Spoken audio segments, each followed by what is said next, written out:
Olá, olá pessoal, bem-vindos a essa aula. Nós vamos tratar aqui do assunto a construção para a parentalidade. Um assunto super importante para quem aí vai ser um psicólogo, uma psicóloga perinatal ou para quem precisa conhecer um pouco mais aí a respeito desse assunto. Então vamos lá para essa aula. Que é importante a gente já de início saber? Que não a transição para parentalidade ela não ocorre já na gestação, né? Ela não vai acontecer quando o casal engravida, tá certo? Então muitas pessoas aí acreditam que essa transição para a parentalidade ela vai ocorrer aí nesse período. Deixa eu só falar também o que é parentalidade, porque esses dias eu recebi uma pergunta de uma pessoa, né, sobre o que era parentalidade. Então, nós temos aí, ó, pai, né, paternidade, mãe, maternidade. E o plural de pais, ou seja, pai mais mãe, é parental, tá? Então, quando a gente fala da parentalidade, nós estamos falando, então, das funções paternas e maternas dos pais, tá bom? Então, olha só, algumas pessoas, então, elas acreditam que essa construção da parentalidade, ela inicia a partir do momento em que o casal engravida, né? Em que eles estão grávidos. Mas não é nesse momento que a construção da parentalidade se inicia. Ela ocorre já lá no início da infância, tá? Logo que a criança, então, está já em desenvolvimento. Na primeira infância mesmo. Então, assim, são as relações que essa criança vai tendo com o mundo, que ela vai internalizando aí, então, o que é ser pai e o que é ser mãe, tá? Então, diferente, né, do que as pessoas acreditam, a construção da parentalidade, então, ela não ocorre a partir do momento da gestação, da gravidez, mas desde a infância, tá? E vamos entender como é, então, essa construção da parentalidade desde a infância nessa aula. Vamos lá, então. Como que acontece essa construção na infância? Homens e mulheres, por meio da percepção social do que é ser pai e do que é ser mãe, vão internalizando esses papéis. Então, a construção da parentalidade vai ocorrer tanto para o homem quanto para a mulher, né? Nós não estamos falando aqui da construção da maternidade e nem da construção da paternidade. Estamos falando da construção da parentalidade, então, do homem e da mulher, tá? Então, a partir da percepção social que essas crianças vão tendo aí no contato, né, social com o que é ser pai, com o que é ser mãe, ela passa internalizando esses papéis. E o que é uma percepção social? É um processo que ocorre da recepção do estímulo pelos órgãos do sentido, até a atribuição de um significado ao estímulo recebido, né? Então, toda vez que a gente fala em percepção, nós estamos necessariamente falando, né, de tudo aquilo que vai passar pelos órgãos do sentido. Então, o que nós vemos, o que nós sentimos, ouvimos, né, tocamos. Então, isso vai passar por uma percepção. E o interessante, gente, é que a percepção, ela é muito subjetiva de indivíduo para indivíduo. Vocês que são psicólogos, psicólogas, já devem ter visto aquele quadro, né? Em que a gente pode, ao olhar aquela imagem, né? Que a gente, ao olhar, a gente pode identificar ou como dois perfis, um voltado para o outro, ou como um vaso, né? Bem trabalhado na Gestalt, por exemplo, essa imagem ela é bem famosa. Então, provavelmente você se lembra dessa imagem. A percepção não é a mesma para a pessoa que olha para essa imagem na primeira vez.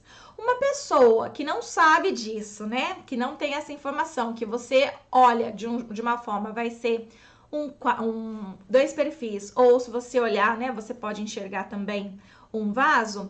E quando isso não é dito para a pessoa, e quando ela olha pela primeira vez para essa imagem, ela vai dizer o que ela tá vendo ali. E Para umas pessoas, elas vão dizer, olha, estou vendo dois perfis, né? Um virado para o outro, um voltado para o outro.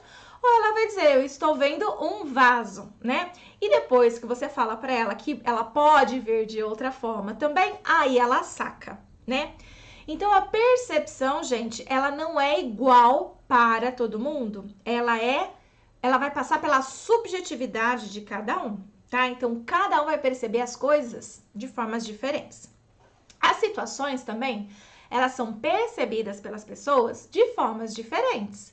Então, vamos supor, se eu, de repente, estou indo trabalhar, né? Pego um ônibus, desço do ônibus, eu tô andando pela calçada e piso em cima de um cocô.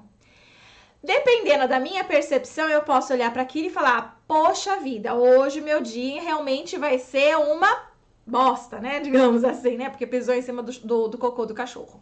E aí ela chega no serviço já emburrada, já brava, e realmente o dia dela não é um dia satisfatório aí. E ela atribui aquilo, né, ao que aconteceu lá quando ela pisou em cima do cocô do cachorro. Uma outra pessoa, numa mesma situação, pegou o ônibus, desceu, começou a andar pela calçada, pisou em cima de um cocô, ela pode dizer, hoje é meu dia de sorte, né? Então, hoje, alguma coisa muito boa vai acontecer.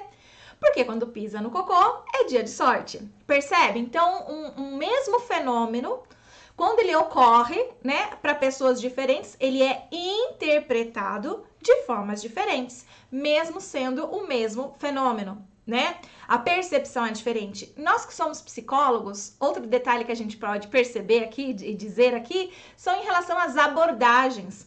Um mesmo fenômeno que a gente pode observar e analisar, dependendo da sua abordagem, você vai perceber de uma determinada forma, não é mesmo?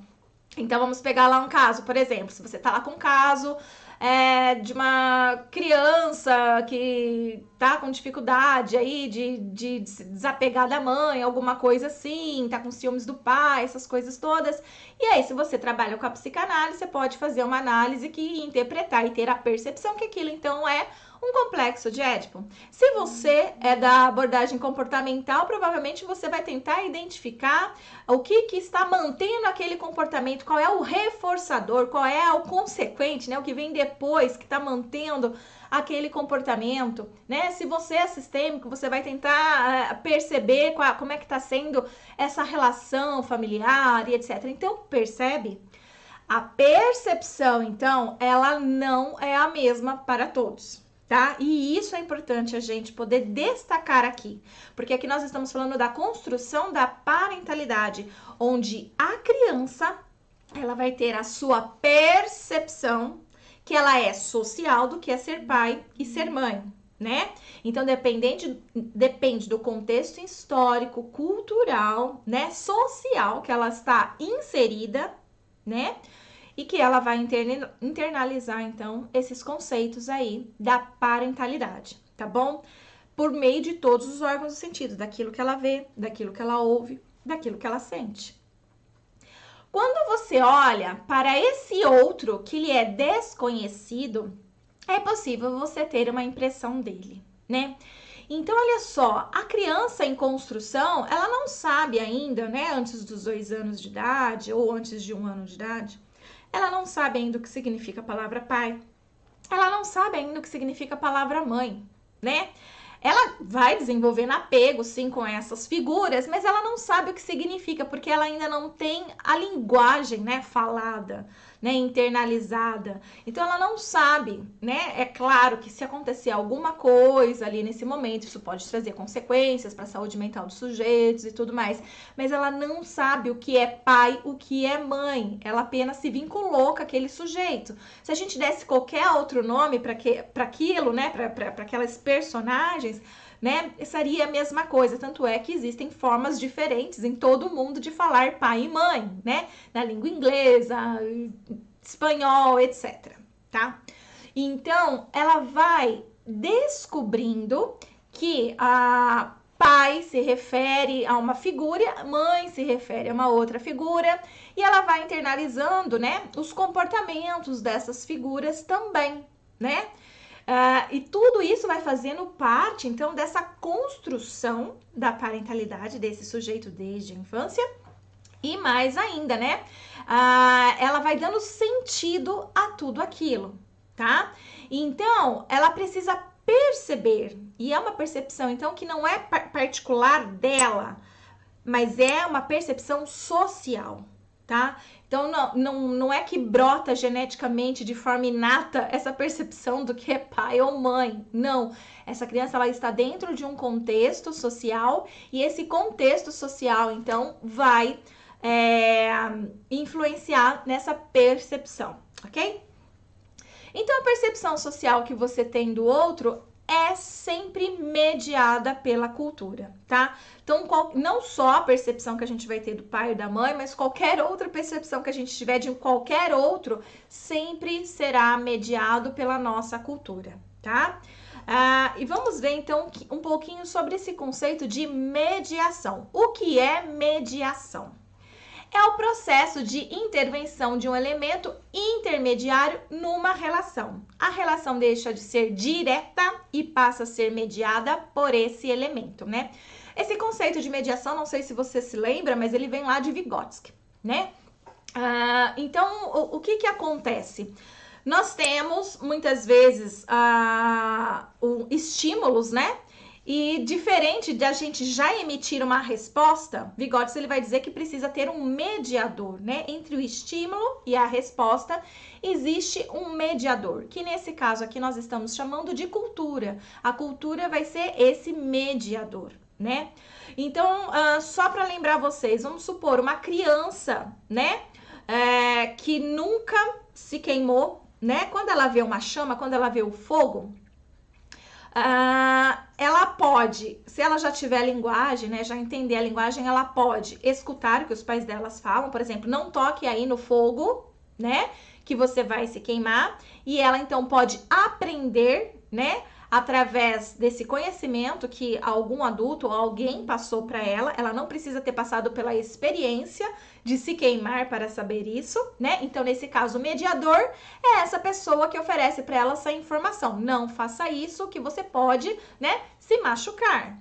Ou ela pode, de fato, experienciar aquela situação, queimar lá a sua mão, por exemplo, né? E aí ela percebe aquilo, né, que não é bom e ela não repete novamente, porque aquela experiência foi desagradável. Então, ela aprendeu com a sua própria experiência. Então, a experiência, né, foi mediada pelo queimar, certo, pessoal? Então, assim, pra gente entender que quando a gente está falando aí, então, dessa internalização das crianças, né, a respeito dos conceitos do que é ser pai, do que é ser mãe, isso vai ser mediado, então, pela cultura, tá? Sempre, porque se a gente pegar lá a história da família, né, mas pegar a história da família mesmo, bem lá atrás, né, quando a gente ainda estava se transformando em Homo sapiens, né, as primeiras formas de família que existiam eram todas as mulheres pertencendo a todos os homens daquele clã e todas as crianças pertenciam a todos os homens e mulheres daquele clã. Ou seja, não existia o privado, meu, né? Meu filho, eu sou filho desse e dessa, né? Ou a mulher ou o homem falava, esse é o meu filho. Não. Todas as crianças, né, eram filhos de todos os homens e todas as mulheres, tá? Só pra gente poder contextualizar. Então, é um contexto histórico, social, mediado, né? Em que o conceito de pai e mãe, né, era um conceito já mais amplo, do coletivo, do clã, de adultos que cuidavam daquelas crianças. E não, de fato, né, pai e mãe genético nesses casos, tá? Então, assim, é mediado pela cultura, é mediado pelo contexto histórico, o que o sujeito vai internalizando, então, a respeito do que é ser pai e do que é ser mãe. A percepção funciona a partir da recepção de um estímulo sensorial ao qual respondemos, né? Então, a gente recebe a estimulação, né? Por algum dos órgãos do sentido e a gente responde, mas a gente responde sempre de forma, então, mediada, porque a percepção, lembrando, ela não é algo que é genético inato, mas é sempre mediado pelos contextos culturais, tá? E subjetividade de cada um, que é a história de cada um, o sentido que cada um deu àquela palavra ou àquela percepção.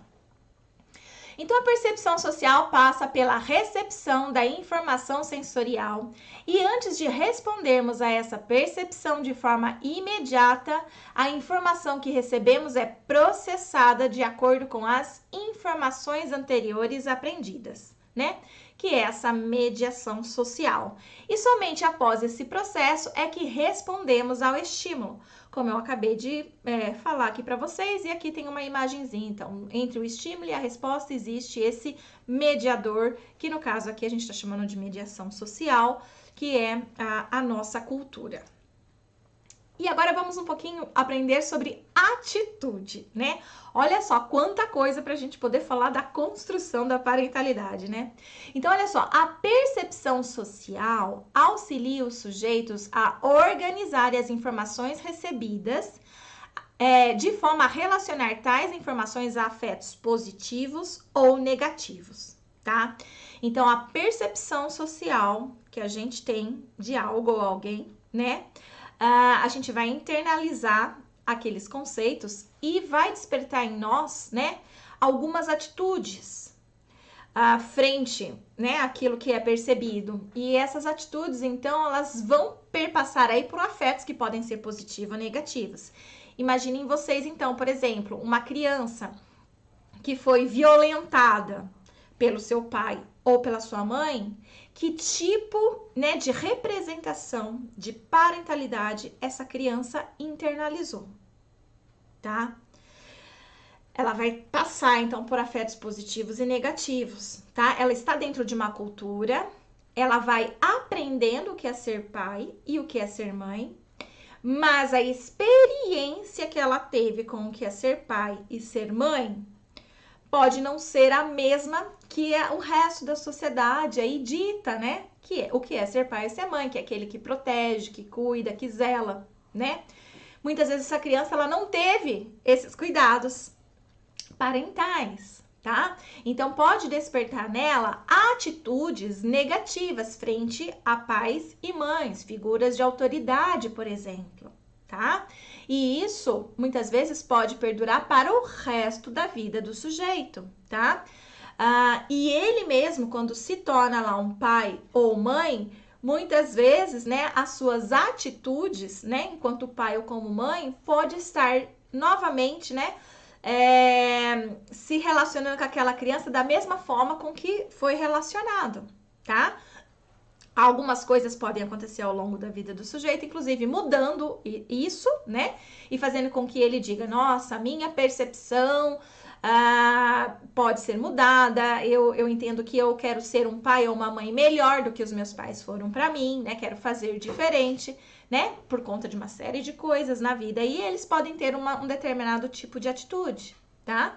Ou não. Então, mais uma vez, vai depender de pessoa para pessoa, de sujeito para sujeito, a atitude, né, que o sujeito vai ter diante aí a esses afetos que podem ser positivos ou negativos da percepção social que ele teve da parentalidade, tá?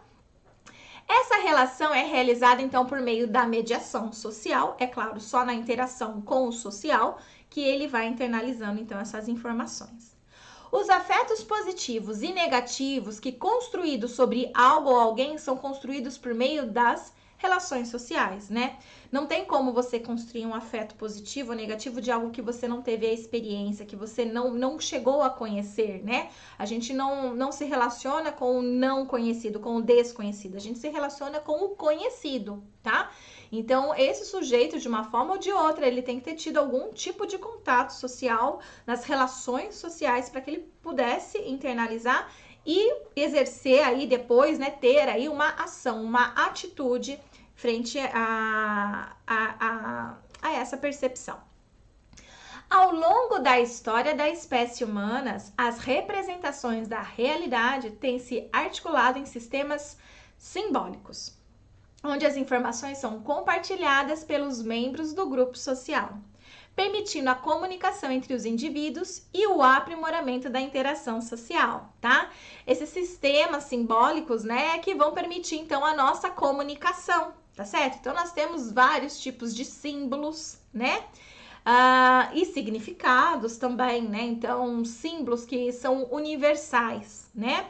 as palavras, né, que as letras, né, os números são símbolos, né, e que as pessoas então passam a se comunicar, né, de uma forma muito mais fácil a partir dessas informações, tá?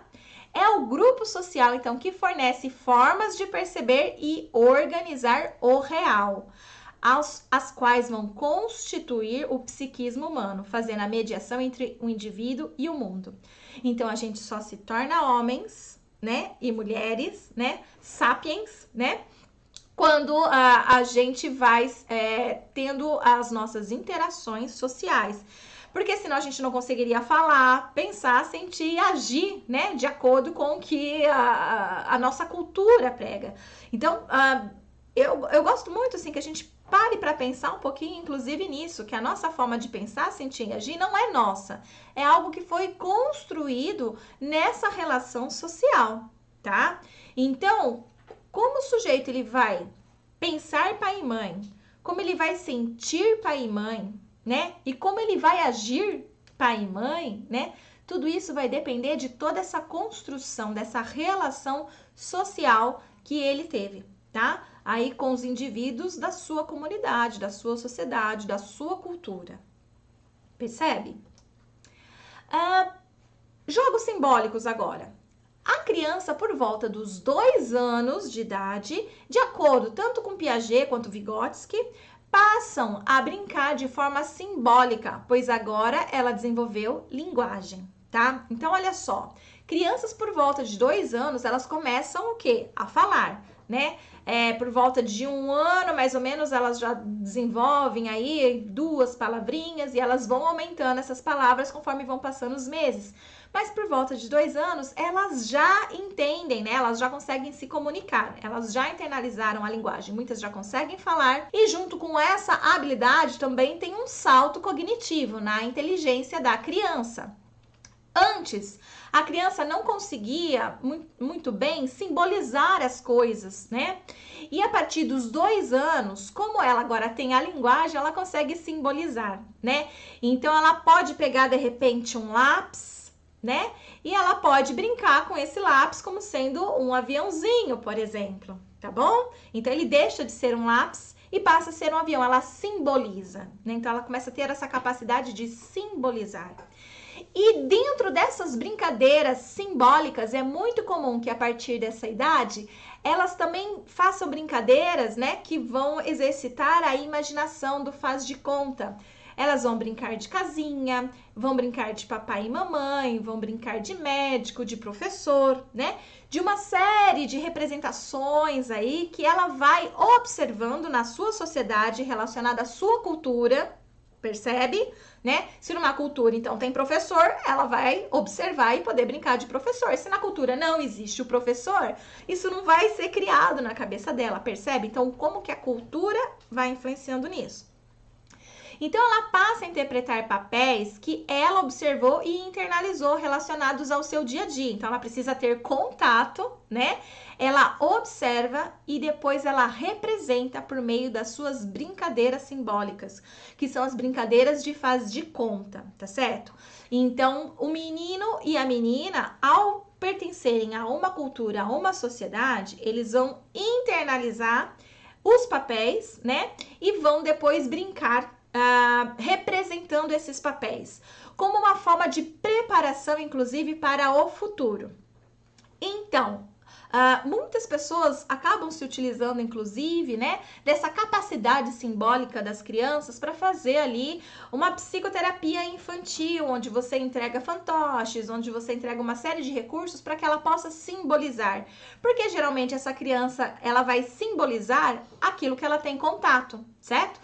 Como é o pai dela, como é a mãe dela, como é a relação do pai dela com a mãe dela. Então, vai mostrando como ela está internalizando e como ela está percebendo e sentindo essas relações, certo? Então, é nesse momento que a criança ela começa também, né, a ir construindo a sua parentalidade, percebe? Conforme ela foi internalizando o que é ser pai, ela foi internalizando o que é ser mãe, e aí ela já começa nas suas brincadeiras, né? Eu digo ela criança, né? meninos e meninas começam a simbolizar nesse momento, então, já questões aí que da sua formação, né, para sua parentalidade futura lá na frente, caso assim essas crianças desejarem um dia ser pai ou mãe, tá? Portanto, o brincar de casinha é muito importante nesse momento para o menino e para a menina. Uma das coisas, né, que a gente mais tem dificuldade na nossa sociedade, para a nossa cultura, é permitir que os meninos, por exemplo, brinquem de casinha ou de boneca. E por isso que nós temos hoje pais tão ausentes, tão negligentes, tão com distanciamento afetivo e distantes da sua responsabilidade de pai, né? Sua responsabilidade paterna. Justamente porque a gente viveu numa cultura onde se reforça, se estimula que a menina brinque de casinha e de boneca, mas não se valoriza, não se reforça, né, o comportamento dos meninos que querem brincar disso. E que seria extremamente importante, né, que homens pudessem brincar de casinha e de boneca, justamente porque um dia eles terão que se casar, né, aqueles que quiserem também, é lógico.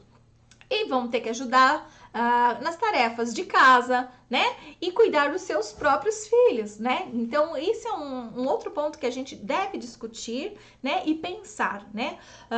Que não só meninas devem representar as brincadeiras, né? Sobre a maternidade, mas como os meninos também têm que representar suas brincadeiras relacionadas aí à paternidade. Portanto, quando o homem e a mulher engravidam, eles já têm uma história de construção da parentalidade, já internalizaram o que é ser pai ou é ser mãe. Eles não vão construir essa ideia do que é ser pai ou ser mãe só na hora que engravida, perceberam, gente? Que isso foi uma construção da vida inteira, né? Mediada pela cultura, pela sociedade, pela sua própria subjetividade, pela sua própria experiência, né?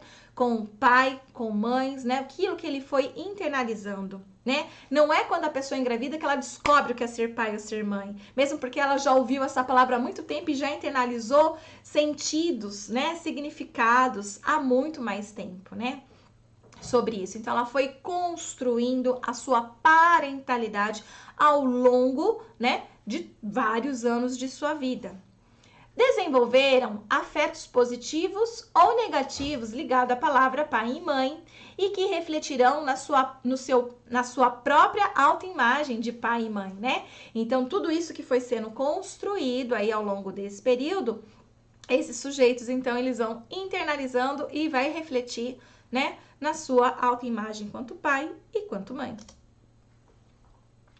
Cada homem e mulher tem a sua própria história e afetos internalizados sobre o que é ser pai e sobre o que é ser mãe.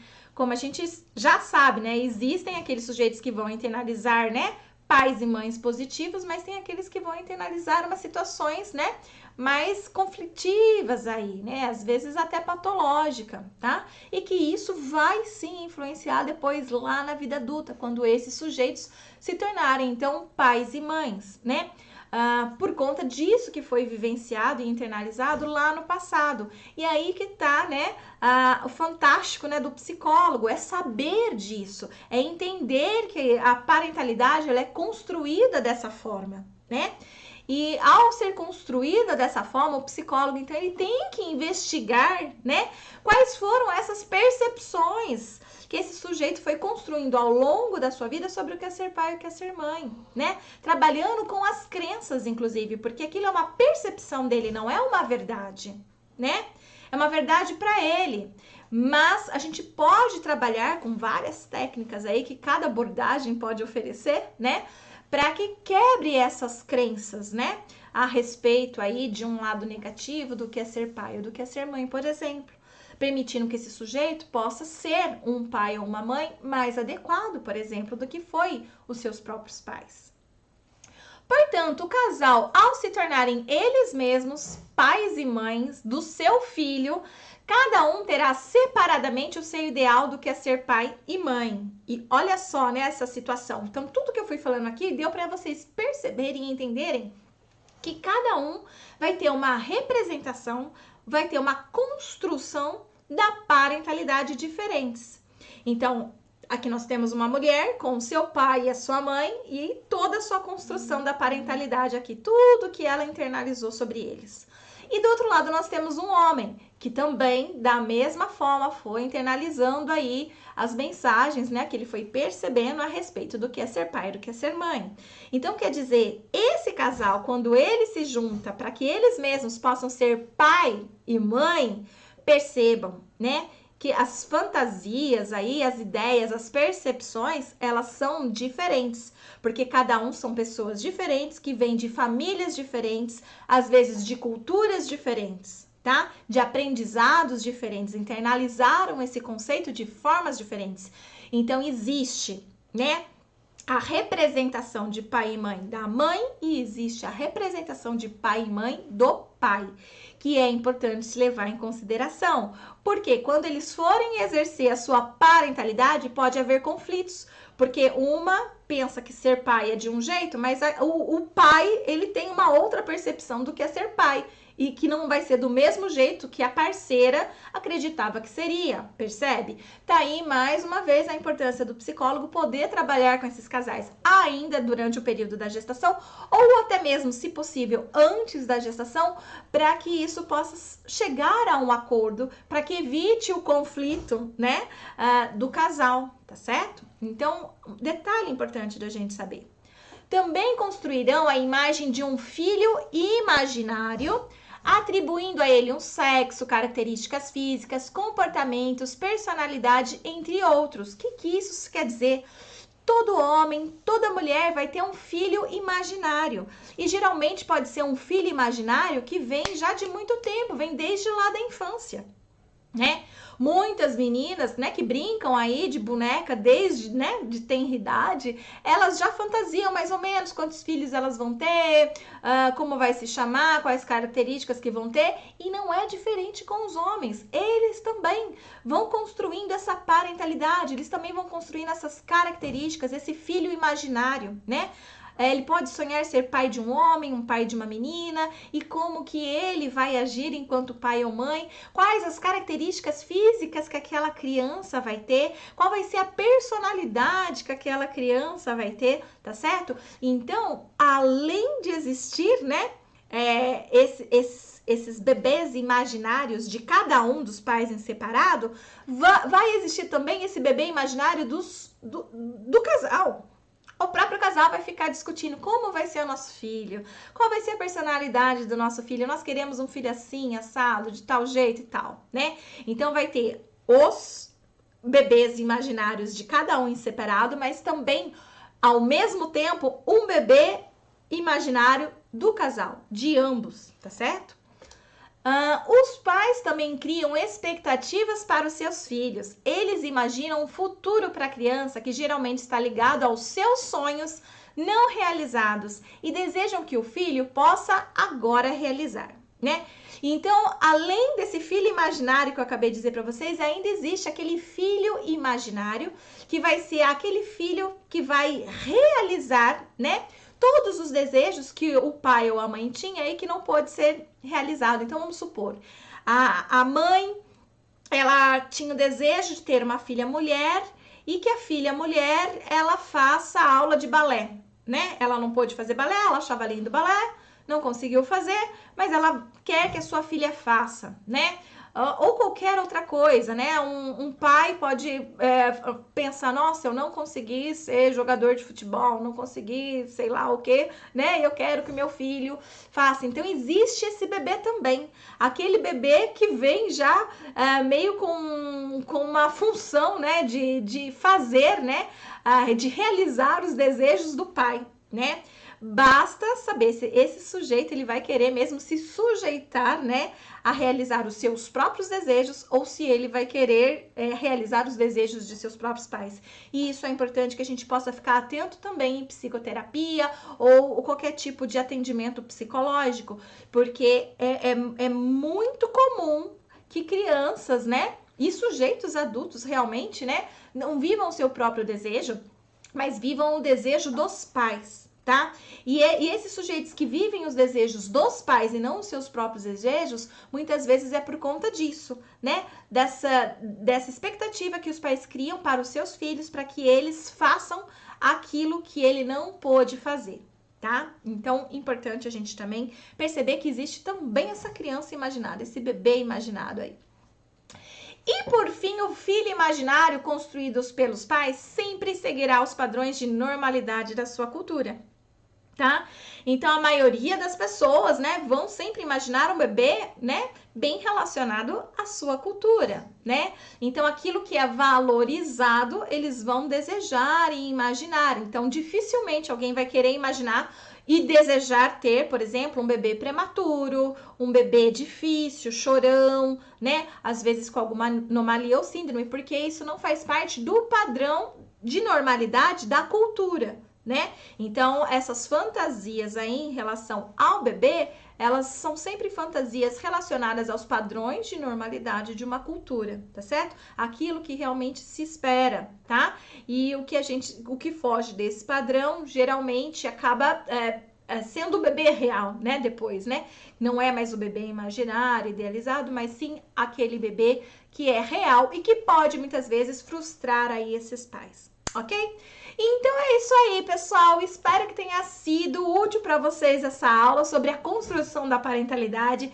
Espero que tenha deixado claro aqui para vocês, então, que a parentalidade ela não é construída a partir do momento que esse casal engravida, mas já vem sendo construída desde a infância por conta de todas as vivências que esses sujeitos vão tendo aí com a sua sociedade, com a sua cultura e internalizando, então, esses papéis do que é ser pai e do que é ser mãe.